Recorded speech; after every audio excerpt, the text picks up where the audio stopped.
આવનારા દિવસોમાં બે પ્રસંગ આવે છે. એક નાનો પ્રસંગ છે અને એક મોટો પ્રસંગ છે. એટલે હવે બે હોલ શોધવાના અને ડબલ ધક્કા ખાવાના. અરે એમિનન્સ છે ને, ત્યાંના બેન્ક્વેટ હોલમાં બધું થઈ જશે. પણ આ તો એક પ્રસંગ માટે, બીજા માટે તો અરે બંને પ્રસંગ થઈ જશે એમિનન્સમાં.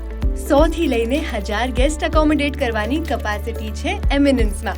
સાથે પંજાબી, થાઈ, કોન્ટિનેન્ટલ, મેક્સિકન જેવા ક્વિઝિન્સનું કેટરિંગ પણ થઈ જશે. અને ભાવ એકદમ વ્યાજબી. હું તો કહું છું, આપણા નાના મોટા દરેક પ્રસંગ અને તમારી ઓફિસના કોન્ફરન્સ માટે પણ આ જગ્યા બેસ્ટ છે. તો બોલો, આજે જ બુકિંગ કરાવી લઈએ? હા ચલો તાત્કાલિક ધોરણે.